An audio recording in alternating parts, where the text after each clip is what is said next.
April 1814. For 10 years, one man ruled Europe. Napoleon Bonaparte, Emperor of France.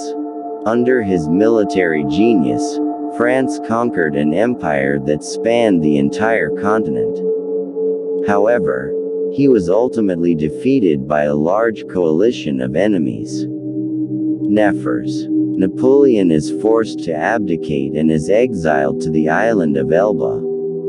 While the Bourbon monarchy was restored, France with the voluptuous figure of Louis XIII. But soon word reached Napoleon that France would welcome his return. The French people have little sympathy for the monarchy or its supporters, the very people whose excesses led to the French Revolution 25 years ago.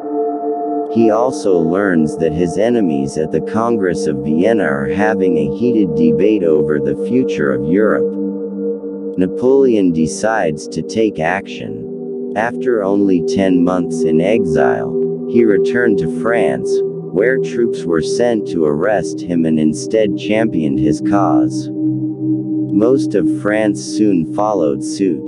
In Vienna, however, the Union quickly put aside its differences. They declare Napoleon an outlaw and mobilize his army to war. Napoleon knows he must act boldly before the Allies launch a coordinated invasion of France. He hopes to win quickly and then approach peace negotiations from a position of strength. He targets the Allied forces that are easiest to reach. Prince Blocker's Prussian army and the Duke of Wellington's allied British army were both stationed in Belgium. Alone, Napoleon's forces would rival any allied force, but together his forces would greatly outnumber them. Therefore, he has to keep them away and defeat them one by one. Napoleon's army crosses the border at Charleroi. The purpose is to bring both to power and drive a wedge between the two coalition forces.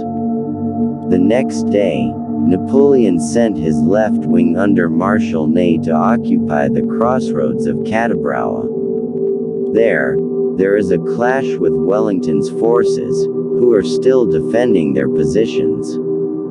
The Allied forces were able to barely hold out, repelling a series of French attacks. Napoleon attacked on the same day. The Prussian army of Brocourt had its main force near the village of Ligny. The battle was fierce, but the French were victorious. Mr. Brocard, 72 years old, personally led the cavalry charge during which his horse was killed. He narrowly escaped capture. The Prussian army retreated, but was not defeated. Napoleon dispatches his right wing to Marshal Grouchy. He turns his own attention to Wellington's army to keep them on the run. The British general did not learn of Brocard's defeat until the next morning. Then, during heavy summer rains, he ordered a retreat to a point near the village of Waterloo, 8 miles south of Brussels.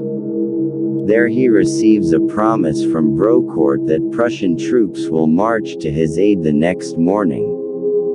So Wellington decides to stand up and fight. Wellington chose his battlefield carefully. His army is located behind a rolling hill, providing some protection from French artillery fire. Its right wing is moored at the Eugen farm, the center at the La Essant farm and the left wing at the Papillo farm. All three are fortified and manned by elite troops. Wilmington's guys need every advantage they can get. The enemy's army is about the same size, but his army is a wild combination.